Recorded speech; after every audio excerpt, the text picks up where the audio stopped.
I met him first, say, in 1929, through the intervention of a friend of mine, common friend, who asked Mr. Gandhi to see me. And so Mr. Gandhi wrote to me, saying that he would like to see me. So I went and saw him. That was just before going to the Round Table Conference.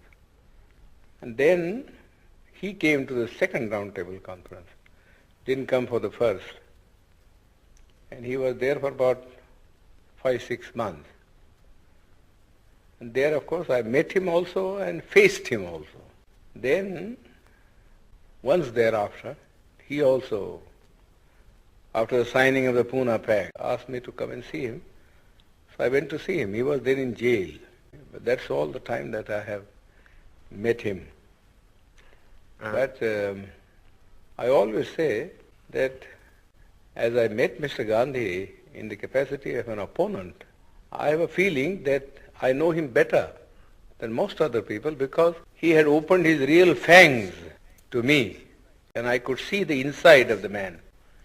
You see, while others who generally went there as devotees saw nothing of him except the external appearance which he had put up as a Mahatma. But I saw him in his human capacity, the bare man in him. And so I say that I understand him better than most of the people who have associated themselves with him can say. So how would you sum up what you found in him? Well, I must say at the outset that I feel quite surprised, you see, at the interest which the outside world, Western world particularly, seems to be taking in Mr. Gandhi. I cannot understand that. So far as India is concerned, he was, in my judgment, an episode in the history of India, never an epoch maker. Gandhi has already vanished from the memory of the people in this country. His memory is kept up because the Congress party annually, if he gives a holiday, either on his birthday or some other day connected with some event in his life, has a celebration every year going on for 7 days in a week. Naturally, people's memory is revived. But if these artificial respirations were not given, I think Gandhi would be long, long forgotten. You don't feel then that he fundamentally changed the aspect of... Not at all. Not at all. In fact, he was all the time double dealing. He conducted 2 papers, one in English, the Harijan, and before that, Young India. And in Gujarati, he conducted another paper, you see, which is called the Deenbandhu or something like that. Now, if you read the 2 papers, you will see how Mr. Gandhi was deceiving the people.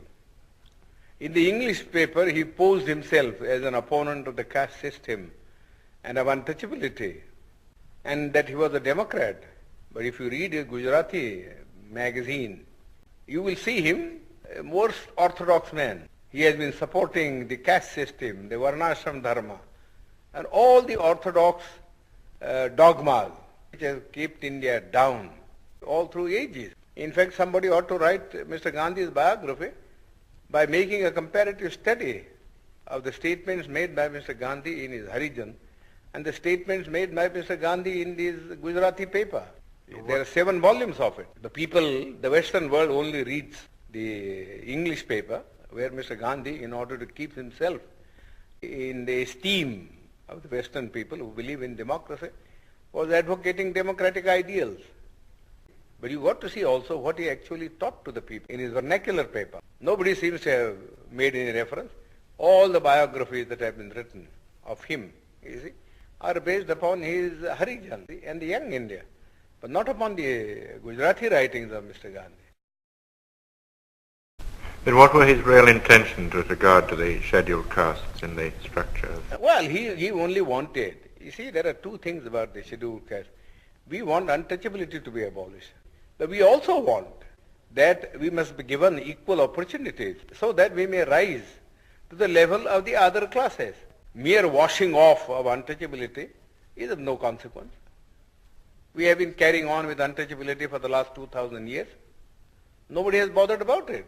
You see, nobody has bothered about it. Yes, there are some disabilities which are very harmful. For instance, people can't take water, and people can't have land, you see, to cultivate and earn their livelihood. But the other things which are far more important, namely that they should have the same status in the country and that they should have the opportunity to hold high offices so that not only their dignity will rise, but also they will get what I call strategic positions from which they could protect their own people. Mr. Gandhi was totally opposed. Totally opposed. He was content with things like temple entry. Temple entry, that was all the thing that he wanted to do. Which is nobody cares for Hindu temples now. The untouchables have become so conscious of the fact that temple going is of no consequence at all. You live in the untouchable quarters, just the same, whether you went into the temple or whether you didn't enter the temple.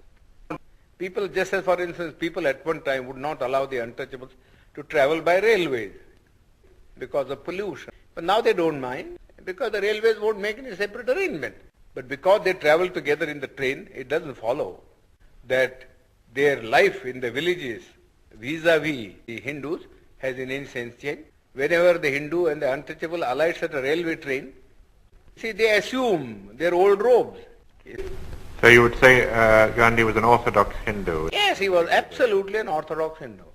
He was never a reformer. He has no dynamics in him. All this talk about untouchability was just for the purpose of making the untouchables drawn into the Congress. That was one thing. And secondly, see, he wanted that the untouchables should not oppose his movement, Swaraj. I don't think beyond that he had any real motive of uplift. He wasn't like Garrison in the United States, who fought for the Negroes.